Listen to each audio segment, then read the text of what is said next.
No solamente vamos a hablar hoy, en un rato, con el ministro de Ciencia y Tecnología, el único ministro que decidió mantener en el gobierno Mauricio Macri de la gestión anterior, pero también vamos a hablar sobre tarifas, sobre el bolsillo, sobre los salarios. Y hablando sobre bolsillos, el que habló fue el jefe de gabinete. Mirá lo que dijo sobre las paritarias. Depende mucho de cada situación, ¿no? Hay acuerdos que son semestrales, hay acuerdos que se cerraron hace 15 días, hay acuerdos que se cerraron hace más meses. En general nosotros vemos que los acuerdos que se realizaron en plena libertad, en plena apertura, reflejan lo que va a ser la inflación de lo que viene, digamos, ¿no? Que es claramente una inflación más baja. Estaba el jefe de gabinete hablando de las paritarias de las que se vienen. Ya nos acompañan Jerónimo Momo Venegas, líder del gremio de los peones rurales, Jorge Sola, jefe del Observatorio Económico y Social de la CGT, y José Luis Lingeri, líder del gremio de obras sanitarias de la CGT de Antonio Calvo. A los tres, gracias por venir. ¿El jefe de gabinete, Marcos Peña, le estaba poniendo un techo a las paritarias? Bueno, a ver, digo, hoy sacamos el informe sobre inflación y vemos que la inflación está retrocediendo muy lentamente, pero los índices interanuales todavía se mantienen en niveles muy altos, 45% entre julio del año pasado y julio de este año.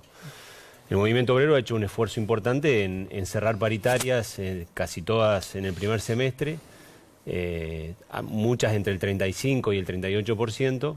Efectivamente, en este punto estamos por debajo de ese poder adquisitivo, estamos perdiendo.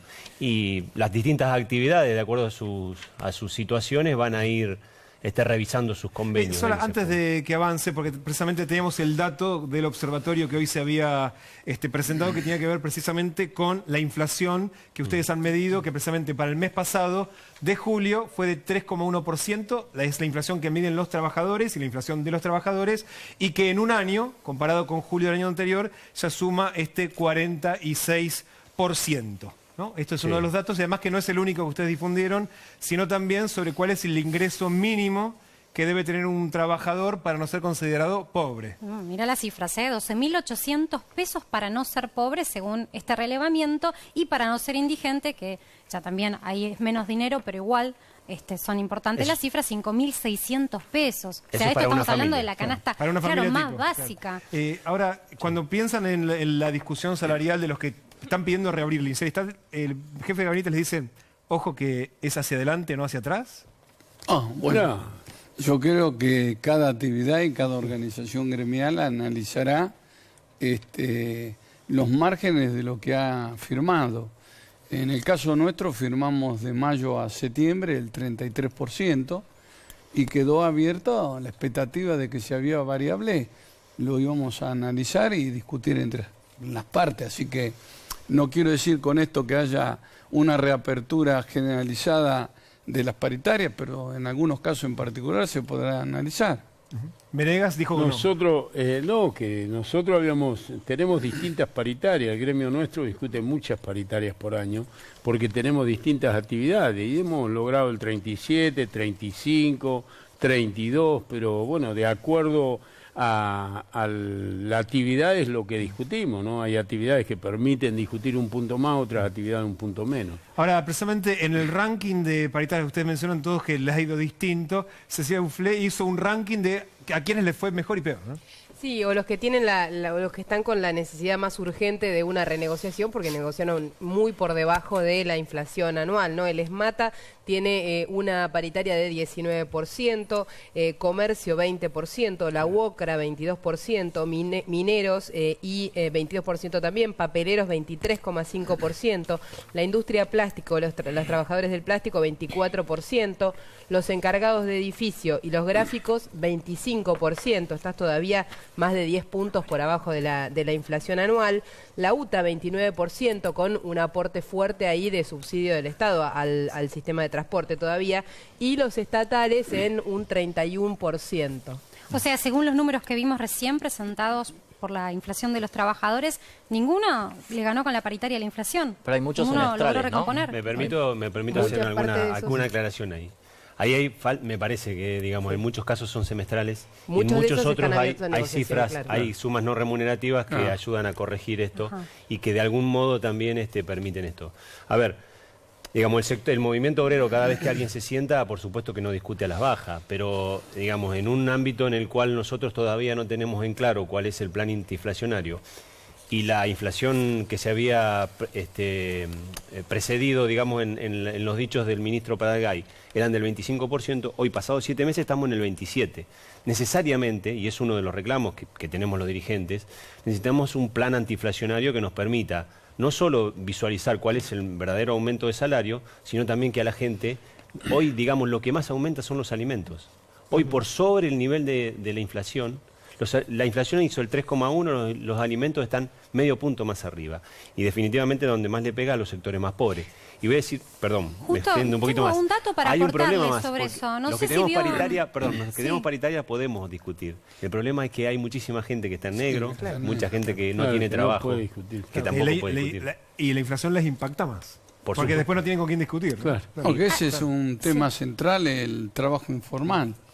Yo creo que en la agenda de la CGT, dentro de los temas que se ha venido manejando, el que se ha concretado el día de ayer fue el cerrar un capítulo histórico que veníamos pidiendo. Y estos otros temas que están en cartera dentro de la CGT, como el impuesto a las ganancias, que se lo hicimos saber al jefe de gabinete, y el presidente, por supuesto, es conteste de este tema, anunció ayer formalmente que va a ser elevado el proyecto del Ejecutivo para el tratamiento de este año del proyecto de ganancia. Bueno, esta era también una de las asignaciones pendientes que el movimiento obrero venía solicitando, y cuando llegue al ámbito parlamentario, a través de los diputados de la extracción gremial... Ganancia sería hablando para la clase media, pero hay datos que se conocieron hoy, por ejemplo, de la fundación que dirige Héctor Polimno, de Consumidores Libres. Les doy datos que tienen que ver con la pobreza, porque es justamente la gente más pobre la que consume estos alimentos. La polenta aumentó en un año un 80%, la selga un 87%, por los valores nutricionales está en la pirámide de cualquier alimentación para niños. Digo, hablando del segundo semestre, ¿qué es lo que ustedes van a hacer para recomponer las necesidades salariales de sus trabajadores, de los que representan ustedes? Bueno, nosotros hay gremios que han discutido, como dice Sola, como dice Luis, por semestre. Nosotros recién hoy cerramos las paritarias al 35%, ¿no? Con un aumento no remunerativo del 20%, era julio, agosto y septiembre, y en septiembre el 15%, hacemos el 35%. Esto no remunerativo va directamente al bolsillo de los trabajadores, ¿no? O sea, ¿alcanza para recomponer un 15%? ¿Cómo? ¿Alcanza para recomponer un 15% No, un 15 del aumento no, de los es precios? 35%, no es 35 de año a año, pero es están 20. hablando de valores de inflación bueno, de 46. pero si tenemos que, es como todos los gremios, si tenemos que discutir, convocar a los empresarios para discutir un aumento más, lo vamos a hacer. De hecho, tenemos que estar actualizando permanentemente las paritarias, más cuando hay un hecho inflacionario como ahora. Pero creo que es lo que no lo deja dormir al presidente. El presidente está trabajando para bajar la inflación. Y yo creo que la inflación es lo que mortifica a todos, porque un mercado interno funciona cuando baja la inflación. ¿Y confían que va a bajar efectivamente? Sí, claro. Cecilia, sí. Sí, pensaba, Lincheri hablaba recién de el proyecto de ganancias y de discutir este año el proyecto de ganancias. De todas maneras, el gobierno no cambió la agenda, ¿no? Lo que dijo es que este año se trata, pero el impuesto a las ganancias baja recién el año que viene. Sí, eso lo tenemos en claro. Se ha tocado una parte del sueldo anual complementario, pero bueno... Pero esa promesa de campaña de que los trabajadores no pagaban más ganancias, lo que queremos es que se concrete, como concretamos ayer lo de la obra social, que fue un paso importantísimo y hoy no le dan trascendencia, y esto es histórico. Yo hablé en otros programas y planteaba este tema. A ver, si uno se cree que como dirigente sindical arreglando el problema de la obra social arreglamos el problema de los trabajadores, nos equivocamos de medio a medio. Pero que también esto y el aporte que hizo el movimiento obrero de los 8.000 millones para tener una asistencia universal para aquellos que están fuera del sistema de la seguridad social, de las prepagas, del hospital público, es un aporte importante que ha hecho el movimiento obrero para ayudar a aquellos que van a estar identificados. Liceri, ahora le vamos a pedir alguna precisión sobre cómo es, pero antes de avanzar, queremos preguntarle a Olivia, que tiene datos sobre cómo es la cobertura de salud hoy en Argentina. Sí, justamente esos 8.000 millones que decía Lingeri que van a ir a la cobertura universal de salud, van justamente especialmente para aquellos que hoy no tienen cobertura, son el 36% de la población, más o menos 1 de cada 3 argentinos hoy no tiene ni prepaga ni tiene obra social. La mayoría de los argentinos, casi la mitad, sí tienen prepaga, ya sea, perdón, no prepaga, obra social, PAMI o algún otro plan estatal, y un 16% tiene prepagas. Es justamente para este 36% que está pensada la cobertura universal, que incluye, entre otras cosas, o se planea que incluya una tarjeta que tenga el historial clínico y la ficha médica de la persona para que se pueda hacer un seguimiento a lo largo del tiempo de su tratamiento. Más allá de la idea y de que pueda ser un avance muy positivo, hay cierto escepticismo entre los especialistas de su implementación y cómo se va a hacer en la práctica. ¿Y para los sindicatos tienen optimismo o, como decía Olivia, hay un poco de escepticismo sobre cómo se va a aplicar? ¿Cómo va a haber? Tenemos optimismo a partir de que hace 12 años, 10 años que tenemos congelado 27.000 millones de pesos. Se ha dado hoy la orden administrativa de pagar los 2.700 millones, que significa 100.000 expedientes parados en la superintendencia. Esto va a sanear un montón de casos que las obras sociales venían pagando desde los sindicatos, aportando a la obra social. Bueno, esta es un paso importante. Con un peso mucho más grande a las más chicas, me imagino. Sí, y además el tema de la discapacidad, que tenemos un gasto anual de 2.500 millones de pesos. De ahora lo va a pagar el Fondo Solidario. Antes teníamos que hacer la presentación, recién se verificaba y nos reintegraban. Ahora se va a pagar y después se va a verificar. Se ha modificado el SANO para los jubilados. Nosotros antes cobramos 192 pesos por afiliado en el SANO, más lo que era el Suma 70, que eran 274 pesos. Hoy, con el SANO modificado, son 650 pesos para los afiliados que están en el régimen de obra social. Los afiliados que están afiliados al régimen social son 350.000. El resto de los jubilados están dentro del PAMI, porque la gente optó en su momento o la obra social de la actividad o el PAMI. Ahora, casos concretos de sus obras sociales de cada uno de sus sindicatos, ¿cómo impacta esta deuda que devuelve ahora Macri? Digamos, en términos de si saben cuánto va a recibir cada uno, qué se mueve, usted decía que hay expedientes parados, ¿qué quiere decir? ¿Que sus afiliados van a recibir tratamientos? Explique eso bien para que se entienda. Le explico. La Agencia Nacional de Tecnología de Salud, que la señorita recién hacía mención, es poner y hacer un inventario de todos aquellos que están fuera de la prestación de salud en la Argentina. Es decir, tener una ficha técnica, la historia técnica y dirigir en su momento cuando estén empadronados que ese trabajador, si no tiene cobertura a nivel del hospital público, lo puede hacer a través de una obra social o lo puede hacer en una prepaga. Y después va a ser reintegrado el prestador por el Estado esa prestación que se le dio al trabajador. Bueno, esto es inclusión social de aquellos que están fuera del sistema público o el de seguridad social o de las prepagas. Entonces, es importante este tipo de cosas. Después hay 4.500 millones para hacer también prevención, para tratar tratamientos de hemofilia, HIV. Estos son temas importantes. Los 14.200 millones que van al Bonar 20 tienen cada 3 meses una interés que genera y va a ser reintegrado directamente al fondo de redistribución. O sea, que uno hace la cuenta del Bonar, como está hoy en el mercado, más 3 puntos, es alrededor de 4.000 millones de pesos, que los intereses de esos 14.200 millones. Entonces, quiere decir que este préstamo de los 8.000 que el movimiento obrero ha hecho a la seguridad social para superar esto, en 2 años lo vamos a recuperar. ¿Por qué Cristina Kirchner un segundito, ahora seguimos con ese tema, pero digo, con estos acuerdos este acuerdo que han hecho con el gobierno, ¿eso significa que ustedes están conformes y no van a ir a paro como está proponiendo la AFA? Me parece que en ese aspecto nosotros tenemos una agenda clara, digamos, y que llevamos adelante, y esto no es un toma y daca, esto está perfectamente claro. Tenemos un plenario el viernes y va a quedar en evidencia las diferentes problemáticas de las distintas actividades. Tenemos el Congreso de la Unidad del próximo 22, donde estamos transitando ese camino. Y efectivamente nosotros somos por naturaleza objetivo, y eso nos hace ser críticos. Y si tenemos que felicitar algunos pasos que se han dado adelante, como este reconocimiento, lo haremos, pero también estamos reclamando, miren, hay problemas de empleo, hay problemas de inflación, tenemos que ver por qué hay tantos pobres en la Argentina. ¿Fueron problemas de este gobierno? No, lo estamos heredando, nosotros hace Igual Sola, tiempo que venimos. sus compañeros de mesa defendieron sus paritarias y digamos que al menos a sus representados dieron a entender que no les está afectando demasiado. No han dicho eso. No hemos dicho eso. Para nada. Bueno, no voy a ejercer la defensa de ellos, pero efectivamente acá, miren, si hay algo que sabemos claramente los dirigentes gremiales es que cuando nos golpean la puerta nuestros representados Hay que es porque responder. tenemos problemas. Justamente, tenemos repercusión, ahora seguimos debatiendo, pero tenemos repercusiones en el mundo sindical sobre el tema paritarias.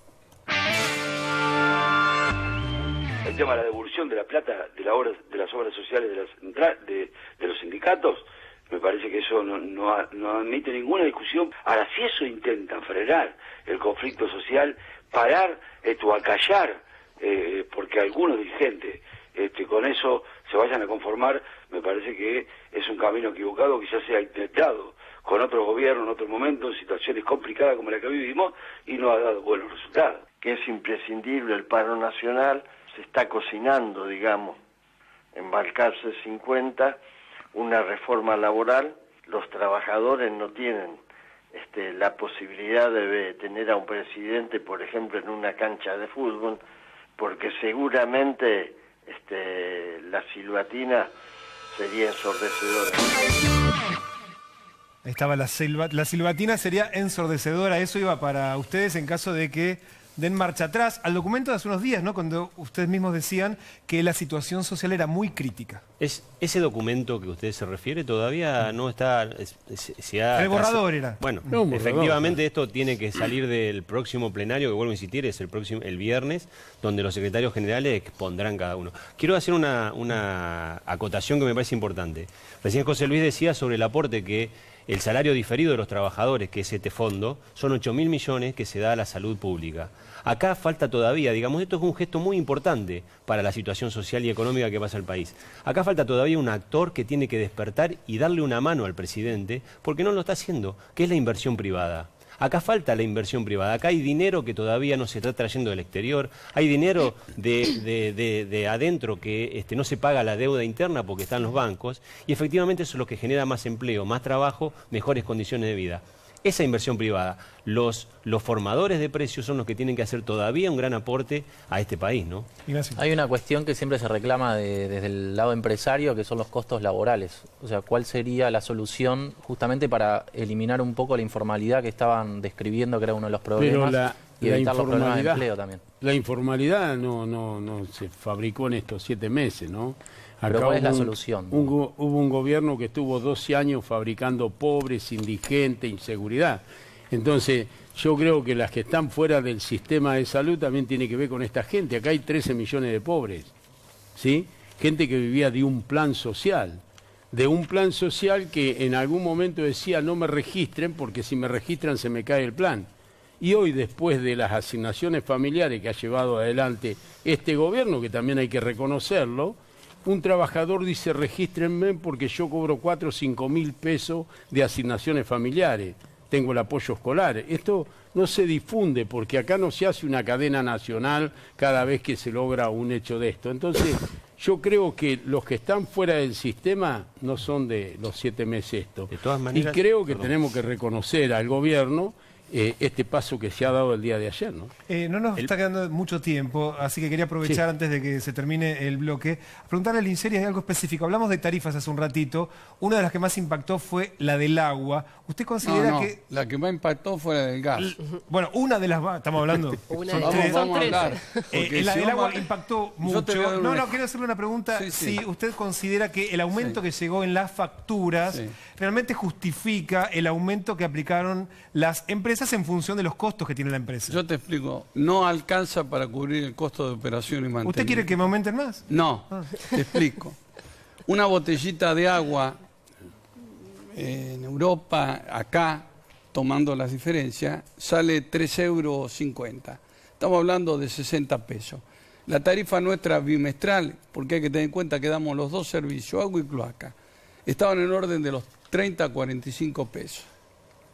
Entonces, lógicamente, este impacto, y cuando yo lo planteé en el gobierno anterior, había 1.500 empresas subsidiadas, y era el Sheraton, el Hilton, la Sociedad Rural, el Jockey Club, que todavía la única que en ese momento, por una cuestión de la casa matriz y por una directiva de ellos, no se adhirió al subsidio, fue Coca-Cola. El resto siguieron. O sea, también ustedes tienen que tener en cuenta, yo te abro una botellita, vas y tomas un café y te sale 60 pesos. Cada habitante está gastando promedio 350 litros por habitante.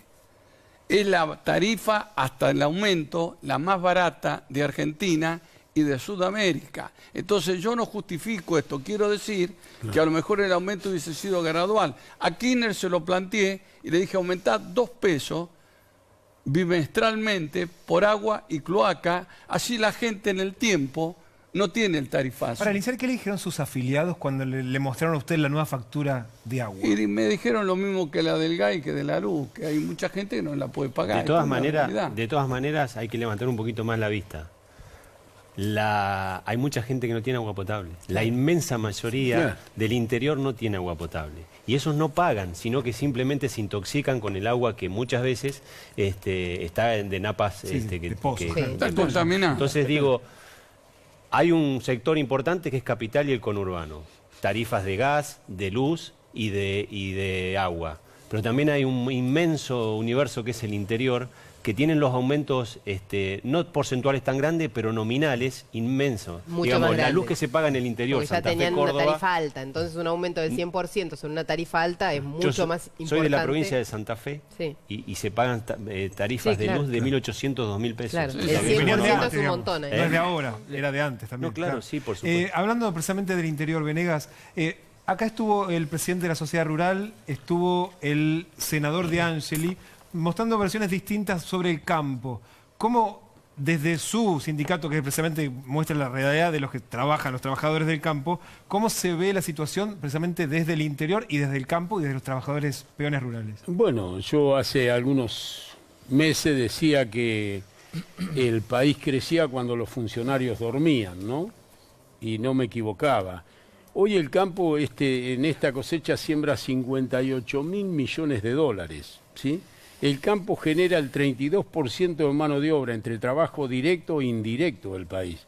Entonces, si siembra 58.000 millones de dólares, más allá de los problemas climáticos que pueda haber, yo creo que el año que viene va a haber muchísimas más fuentes de trabajo y va a haber una economía mucho más sana, ¿no? Yo creo que hace un gran aporte el sector de la producción a la economía del país. ¿Se va a corregir la informalidad laboral en el campo? Porque Sí, es, uno de total, los, pero es yo el estuve 12 sector años. que más informalidad laboral tiene. Sí, el 45%. Estuve 12 años perseguido por el gobierno anterior, haciéndome cargo del trabajo en negro, el trabajo no registrado, cuando yo he creado una institución que es el RENATRE, el Registro Nacional de Trabajadores Rurales y Empleadores. Y cuando digo empleadores, no digo porque ellos tienen el 50% del RENATRE, sino lo digo porque también tiene que estar registrado el empleador.